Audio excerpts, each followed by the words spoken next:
Hi everyone, and welcome to this afternoon session on Drawing Like a Champ with the Illustrator pen tool. This is our second session for the current Adobe Apps for Education series. So thank you everyone who's just come along. It's wonderful to see you.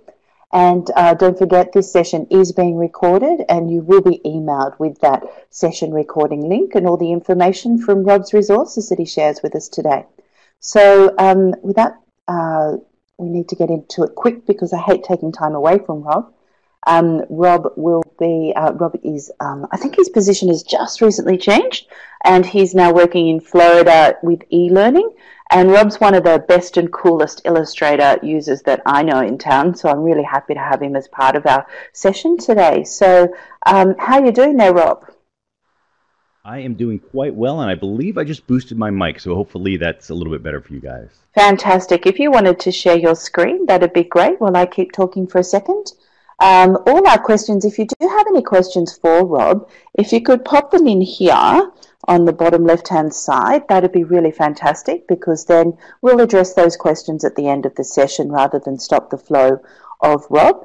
And I'll be popping some links up in the top session. If you have any, keep chatting and sharing how you use Illustrator as Rob goes through his session. So over to you, Rob.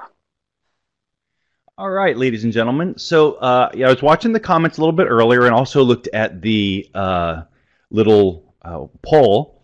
And I see that we have some people that dip into Illustrator once in a while and some advanced people. So advanced people, I would like to let you know that we are going to be talking about just getting used to the pen tool and how to sort of introduce yourself to it. But before we do that, so I've got some goodies for you guys. I wanted to also talk about some of the new features in the Creative Cloud release that if you're using some of the older versions, like I know a lot of schools are still on CS6, if you haven't updated, there are some incredibly sexy new tools that you are going to want to get your hands on. And that sounded a little bit frisky. So, really quick, just want to let you know that I try and post a lot on the EdExchange, although I need to do significantly more posting. And I made a challenge with my students today that I'm making them document every single day the work that they do in class. And I said, the challenge is that I will make a new tutorial video every day. So I will average 365 tutorials by the end of the year, and a lot of them will be Illustrator and Photoshop because that's sort of the focus of my class where I'm at right now. So if anyone would like to join me in that challenge, I will be willing to wager a beverage, and we will just kind of catch up maybe every month, because you got to have a little flex time, but at the end of every month, I expect to have 30 tutorials or 31 tutorials, whatever, at the end of every month. So keep posted because I will always cross-post here. And you can catch up on where it's actually happening on Brain Buffet. And this is my site for my classroom. And we just have a lot of fun. I'm running the gamified curriculum that's written by Mike Scotchko and his students. It's really a lot of fun. I'll tell you right now, it's a lot more work. But if you want to get an idea for kind of how it feels, you can go to Gamer HQ and click on Grid and just go through those projects, and you'll see how I've tried to weave story into the curriculum and all that kind of thing, and it's kind of fun. And then Bootcamp gives you some of the videos. I saw a real quick question about how I record my video tutorials, and I use Camtasia, which I think on the PC side is the best app, and a AT2020 mic. And that info, you can email me up Brain Buffet, or just email me direct, or on the EdExchange. So for the tutorials, by the way, you can just click on this header for tutorials, and that will drop you to a lot of the kind of out-of-date tutorials, but the ones that I still use with my kids, although this is going to be a great way for me to fall back if I if I kind of redo these. That's going to be 50 or whatever in here. But also, if you go under tutorials and I think it's under tutorial request, I don't know, somewhere I have a link to the 2014 challenge. I don't know where it is. I'll try and make it more obvious and drop in where those tutorials are. But anyway, that's why I keep things on Brain Buffet. So let's talk really quick for those of you that are experienced with Illustrator and you just want to see some of the new groovy things that are happening in the newest release. I just want to kind of go over 4 of my sort of favorites. And to be honest with you, I'm really learning a lot still about the newest version because in my school where I was last year, we were still on CS6. So even though I had CC myself, I was sort of hanging back, and I'd pop in once in a while to just see the new toys, but I was sort of hanging back into the CS6 version. So I'm not totally up, full disclosure here, on all of the new Groovy Tools in Illustrator. And I don't consider myself a power user of Illustrator, but I do consider myself a power coach for Illustrator. And I think that I've stumbled on a couple ways to help make the BZA tool much simpler to sort of grab. And I see audio is breaking up and don't know what's causing that. So I'm sorry if everybody's happening that. Might be just connection. So anyway, first thing I want to talk to you about, and I will zoom in a little bit as we kind of pan around this page, but live corners. This is just a really great tool, and it works on all shapes with kind of squared off corners.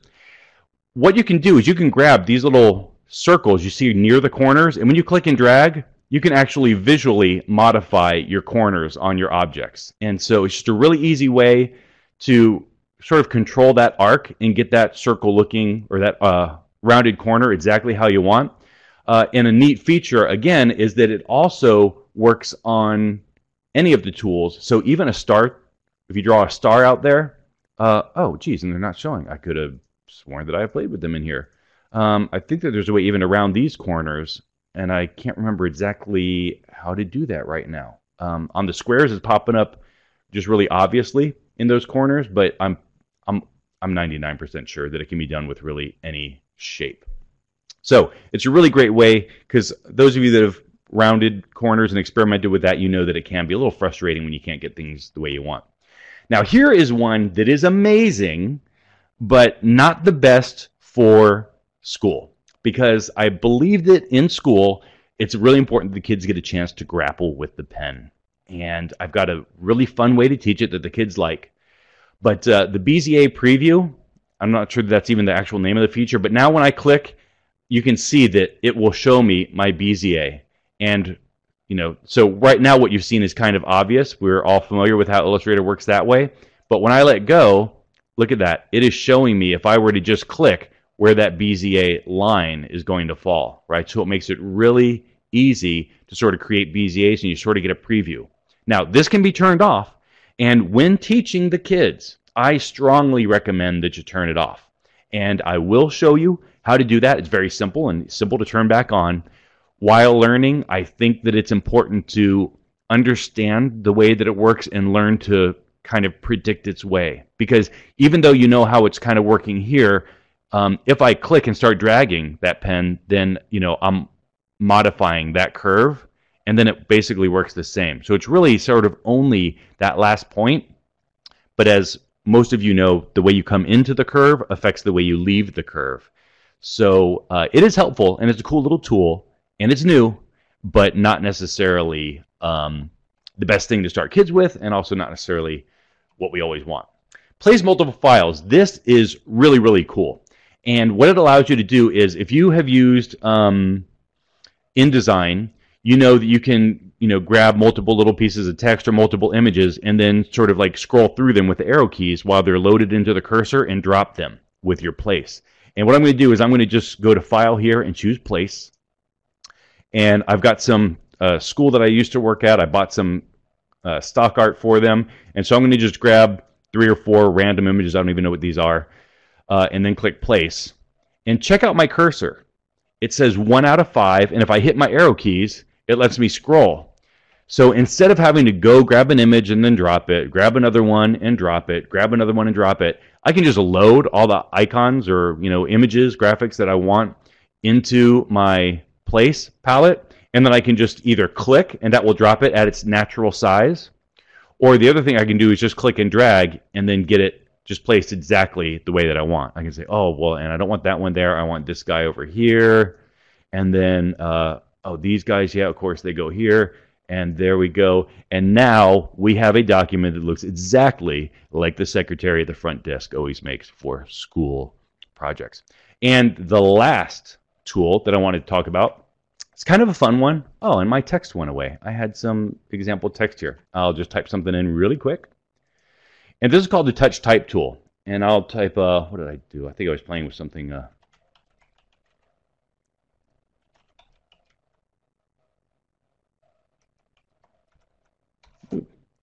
Okay, so if I want to make a very simple infinity logo, we all know that that looks a lot like a letter 8 on its side. And what the new tool does, it's hidden kind of under the type tool. Just kind of click and hold, and it's down here, the Touch Type tool. And what this allows you to do is move over a single character in your typed area, and you can rotate that character. You can resize that character. You can stretch it. You can warp it. You can do all kinds of good, fun things, and it is still actually in your text loop. So it's it's still a part of this text. It's even still editable. So it's just a kind of an easy way to do really, really quick kind of changes and play around with things. If you're trying to make all your text sort of the same size, you can pop those lowercase g's and get them up there. And I know that this is all very ugly. I'm just sort of trying to illustrate really the point at this point. That was really redundant way to say things. So that's the new Touch Type tool. Very, very cool. There's also a great feature with Cooler. And if you don't use Cooler, there are cooler ways to work. Pardon the pun. But Cooler is a really great tool. And what's neat is that there's an app for your phone. And you can, I love textures. And I love especially grungy stuff. And you can go out with your phone and grab that really nasty, funky wall where the paint is got 5 layers and there's all these different colors and you're just fascinated by the texture. Grab a photo of that. But then with the Cooler app, it will actually create a set of colors that drops into your account. And then you can just bring that right in to Illustrator. And I don't know why I couldn't get it working on my desktop. It was working on my laptop earlier, and I'll troubleshoot that later. But figure it out and look at it. It's really, really cool. Yeah, the app is really fun to play with. Shoot a flower, shoot a sunset, and then play with all those colors. It's really incredible. So that is it for all of you that know how to use the BZA tool. The BZA, or also known as the pen tool. That's all the new stuff for you. The rest for you guys is not going to be fun. So if you already know the BZA pen and you want to go home or have a cup of coffee or talk to your loved one or whatever, play with the kids, now's the time to go, because everything else is going to be sort of bringing people up to speed with the pen tool. So I have a set of tutorials up on Brain Buffet, and I've seen some other really great creative ones, by the way, that do something. But I like the Mr. Miyagi school of education, where you kind of make kids do things that are a little bit repetitive, and when you do those repetitive things, you just kind of develop this habit and this muscle memory. So I start by teaching the kids Illustrator, first with a bunch of projects that we talked about this morning, where they do not need to use the pen tool because the kids find it frustrating at first. And I like them to have success just to make sure that they are feeling really positive about their Illustrator experience. So after they're done with some of those, though, and while they're doing it, they keep saying, oh, well, how do you do this? And I go, oh, you need the pen for that, but we're not there yet. So just wait, just another week or two.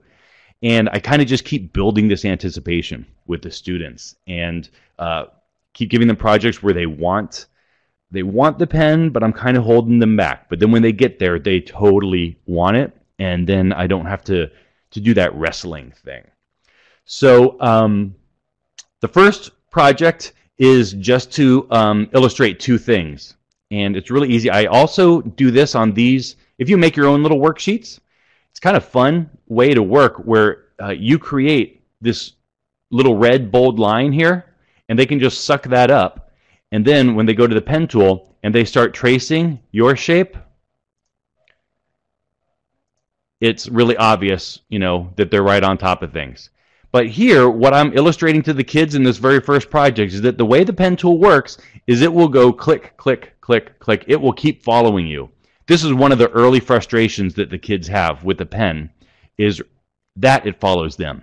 But since I make the first project one where it needs to follow them, and they're supposed to make it do that, they enjoy this process. So I make them realize that the pen is following you, and it's supposed to. That's the only way to draw this shape easily and quickly. And then they get here, and then look at the instructions. Control-click here to end the line. All right, well, I just hold Control and I click. Okay, and now I can load up a new line. So that's a really great way to kind of get them to end the pen. To stop it from following you and stop drawing lines, just hold Control and click. You just Control-click, and that kind of stops it. So this eliminates one of the initial frustrations, and for a long time, embarrassed to say, I didn't know that about Illustrator.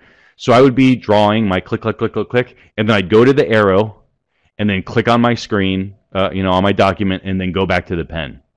So, and I still see some of my, some students come into my class with that habit, and this is just a great way to break it.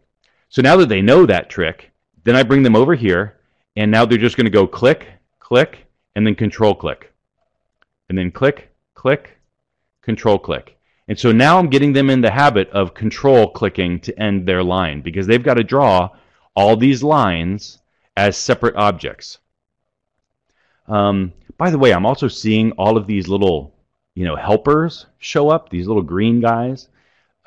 I always encourage the kids to turn these off as well, and that's called smart guides. That also, the hiding smart guide will also hide the BZA preview. So I'm just kind of having the kids roll through and just click, click, and then Control-click to stop the line. Click, click, and then Control-click to stop the line. This is totally the Miyagi school of teaching. Just wax on, wax off, do it a billion times, and build that muscle memory of, click, click, Control-click to draw those short little lines. And it really helps the kids overcome that frustration and getting stuck in that.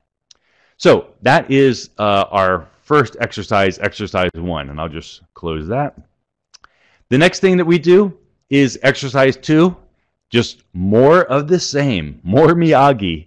And this is totally the wax on, wax off. The last one was sort of an introduction, and this is now do the whole frickin' back deck. So this is a lot of work. The kids get frustrated. They get halfway done and can go, can I please stop? And I say, yeah, you can, but I'll give you extra credit if you finish. And I always do. I throw around extra credit because I want grades not to matter. I want the kids to shoot high and take big risks. And if they don't have some wiggle room with extra credit, they tend not to try because they know an F will bomb them out. So I'm not going to bother illustrating this, but the other thing that I talk about here, it explains up in here that when you hold the Shift key, that it forces lines to be perfectly vertical. See, look, I'm way over here, but when I click, it's going to end over here, and then Control-click. And then same with these 45-degree lines. Click, click, Control-click. So, oops, and I forgot to suck up my color. So I can just go to my eyedropper, suck up my little color. And again, this just makes it really easy for the kids to see what they're doing and for me to see what they're doing. So click, and I hold Shift and see how it forces it to that angle. Control-click. And why did I not suck up the color? Again, I must have missed when I tried to click that. There I go. So anyway, this one, again, just Miyagi school, is just kind of like roll it through, roll it through, roll it through, develop that muscle memory. So that is exercise 2. Exercise 3. Now this one I sort of mix it up a little bit, and they start building some concepts that where they're building shapes that sort of make sense to them. And you can see that some of these I tell them to hold Shift because they're perfect 45s and 90s, and then there's some very similar that it just made a little bit crooked. So on this one here, and again I'm going to take the eyedropper, suck up my color, and then come back to my pen. And here they just go click, click. Oh, this new mouse is a little bit more sensitive. I got to play with these settings. I have noticed, by the way, as I am demonstrating just this lightning bolt here, that when you buy mice from different manufacturers, even if you have the exact same settings, they operate differently. My Logitech mouse and my Microsoft mouse really play differently, and it's kind of a weird thing. So if kids are having a hard time, You might find out they just got a different style mouse at home, and that can be confusing. The other thing that happens on this particular exercise, by the way, is that they notice that magically, they click on this last point, the line's not following them anymore. And this also really helps them understand that whole concept of when they see that, and I'll just do another triangle over here just because it's really easy. But when they see that little circle by the pen tool, that means that it is going to close the shape and that they don't have to worry about that control click to finish it off. So another one where, again, they're just kind of following. I show them that you can cross lines and that's fine. Nothing bad happens.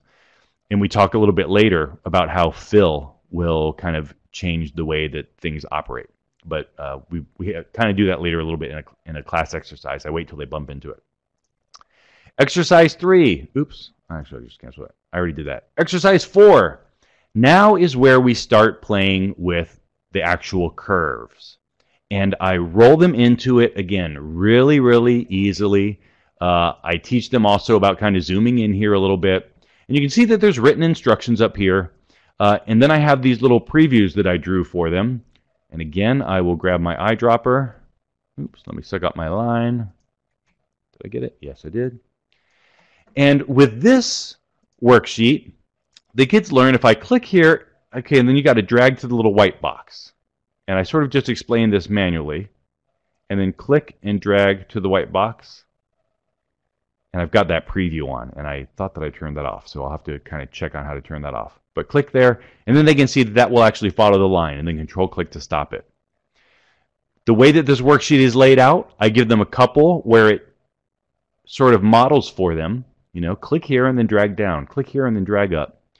And this helps them kind of like walk into it, and they can sort of see where they've got to drag. And there are, by the way, some other really great examples of this type of project that are really beautiful. And those projects are freely downloadable. I believe that that Computer Arts magazine did one, and it says, I think it says the word BZA that's written in a nice script that has straight lines and curves, but the same thing, where they show the initial point and then your drag to point. So this, again, it just kind of, I'm letting them kind of walk before they run. So they just kind of click and drag, click and drag, click and drag. And then they get to this point, and now, control click, and now they've got to sort of figure it out on their own. And there's a lot of guessing going on. And normally, see, this preview is really this is like cheating. This makes it too easy. So I get them to the point where they're kind of curving a little bit. And then I explain to them, you often don't get the pen tool right the first time. And that's okay. As a matter of fact, it's common. And some artists even just kind of draw real rough at first. And then they'll come in with this white arrow. And they'll grab, and then they'll just sort of tweak those points. So they can maybe drag this back a little bit. Maybe shrink this down. And I just show them how easy it is to modify curves after you've already drawn the curve. So this is kind of a fun way to just kind of get the kids oriented to the basics and learning how to also shift a shape that they've already built. So another important skill, and it's all sort of covered in this one little project. And I tell them, go ahead and just perfect these lines. They're real simple, and just kind of perfect them. So I can see that on these, what happened was I was dragging a little too far up. So this starts to create in them a little bit of an understanding of how the pen works, and they begin to predict the behavior of the curve. I say that one goes maybe there, and this one kind of probably goes like there, and then this one looks like it's going pretty straight up. Okay? And so, again, you're just kind of walking them through slowly. So that's the first row. The second row, I teach them about how you alt drag to break the handles. All right, so you click here and you drag to here, and then you come here and you drag down to this point, but then you hold the Alt key and drag up, and that is how you make kind of like a bird, but honestly in class I say that's how you make a butt crack, because the kids, they think that's funny, and it is kind of funny. So you can just kind of show them the basics of using this tool and how when you Alt, you can basically break. Yeah, it is being recorded. So you can break the arm, and that will allow you to sort of have a bounce in a path. So I give them, you can see on this one, I give them a little bit more. I give them 3 little practices. And they sort of work their way through this, and also again playing with the white arrow and the direct selection tool and dragging things around. And then down at the bottom, I've got these tricky ones, and I want to see if they can figure this out. First of all, doing it multiple times. And then this one, a lot of the kids get stuck, and I will not let them move forward until they get this one done on their own. And they've got to kind of have it bend around on itself. So that's, basically you just have the handles cross, and it will make the line cross. So this is kind of a fun one, and just to kind of illustrate it really quick, I know that a lot of you guys probably already know this, but now I'm going to drag up this way. You see that? So instead of my line is ending up over here, but I'm going to drag my handle this way, and that's how I can get that curve to kind of loop around. So another fun one. Now here's the last one. I tell the kids, you've got to draw the heart with only 2 control points. And so they click and drag, and you see there's no hints on this either because they've already learned the curves. I'm just going to click and drag, and then click and drag. Oh, this little preview thing is really cheating. And then come up here to the top. And now what they got to do is hold Alt while they drag this last point. And it takes them a little while to figure that out. But by the time they can do this, if they can do the heart and the 4-leaf clover, they're actually in pretty good Illustrator shape. They've got enough understanding of the tool that they can really start to kind of, create things. And down here, the bonus round are just kind of the curves going different directions. And I see I'm running out of time, so I'm going to move forward. This is, whoops, sorry about that. This is another one that, again, there's some better examples online, quite frankly. The one that says BZA, that's kind of written, and as you trace that word, you're doing straight up and down lines and curves and everything. So I'm having them bounce my curves. I'm having them do curves that follow, having them change direction, and then also the straight lines, and then the 45s are up in here. So again, just kind of slowly walking them through. This one is just sort of a matter of practice, and they can see how BZA curves begin to build the picture since everything's been sort of abstract until now. The last one before they get into the final project is the Manga Man. And there's some instructions over here, but if you look at the layers palette, you can see that there's instructions, but then there's a neck. That's all the layers here of this guy are drawn. And I teach the kids now about also turning off layers. And now what they're going to do is on this layer, where they draw their own neck, they're going to just click here, and now they're going to, and if they want, they can suck up this pen setting. But they're going to just click on these shapes and start drawing these objects and start tracing these and doing the fill. And this gets them ready for a self-portrait, which is their first project. And I see I've got 1 more minute, and I want to show you guys the thing that I'm most proud of in coming up with teaching Illustrator, because the kids struggle with the pen tool. And you have to turn off the preview with this one.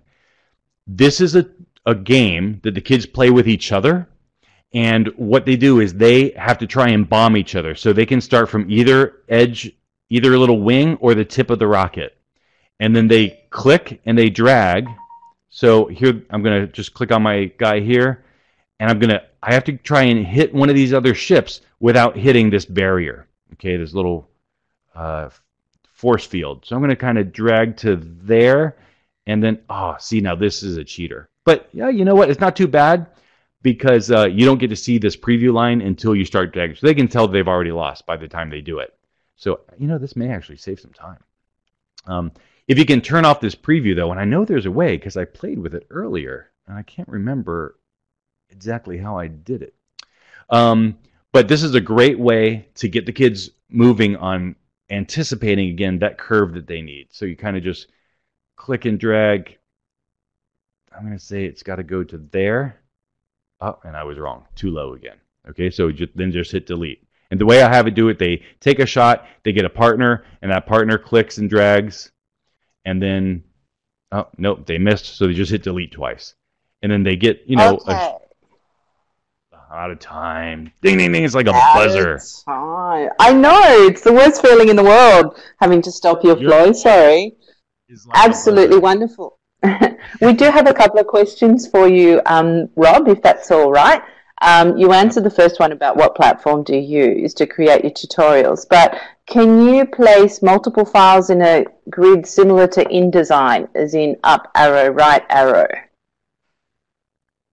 I am not familiar enough with InDesign to answer that question, so I don't know what you mean. Okay, excellent. And any reason, Joseph Lebrecq asks why we wouldn't use the same worksheets for teaching anything with the pen tool, i.e. Photoshop, Flash, etc., etc., etc. Yeah, I think that they would probably work for all of them, but I start my kids out in Illustrator, and so that's why I'm kind of running these. And I can see a future question here about what grades. I'm teaching ninth grade. And last year it was 9th through 12th, but this is they get this one their very first year with me. So this is at the absolute intro beginning level. This is 4 weeks, 5 weeks into the class after they're done with the basic training stuff. They're in this game. Okay, fantastic. So I'm just going to wrap up this session. All resources and recordings for this session that Rob has just done an amazing job of are available on the page that you registered on, which is drawinglikeachampion.attendees.com, hyphen in between words.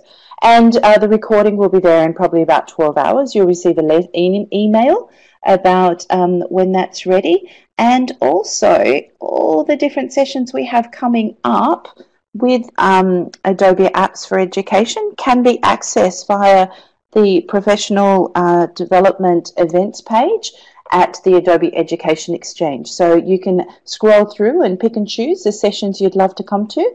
Basically, every 2 weeks we have something on, and next time it will be Lightroom, so yearbook photography and getting your things ready for school. Tim Plummer will be leading us through that one, and Tim's one of our solutions consultants for Adobe.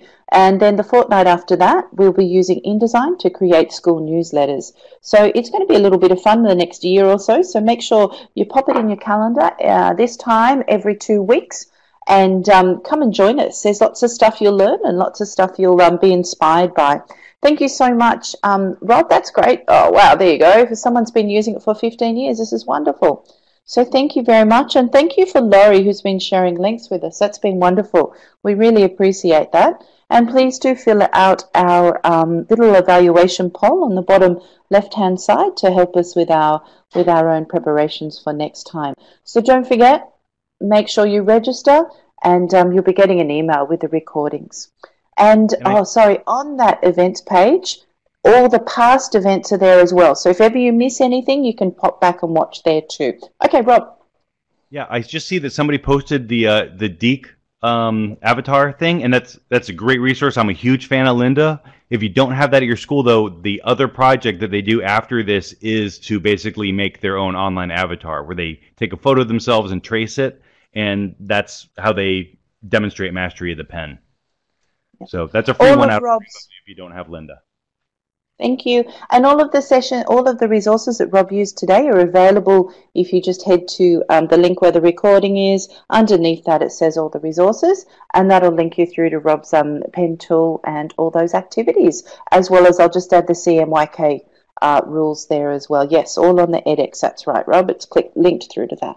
So thank you, everyone. Have a wonderful day if you're in Australia. Have a wonderful evening if you're elsewhere. And sleep well if you're on the other side of the world. So thank you very, very much. Thank you very much, Rob. And we'll see you all again in 2 weeks, everyone.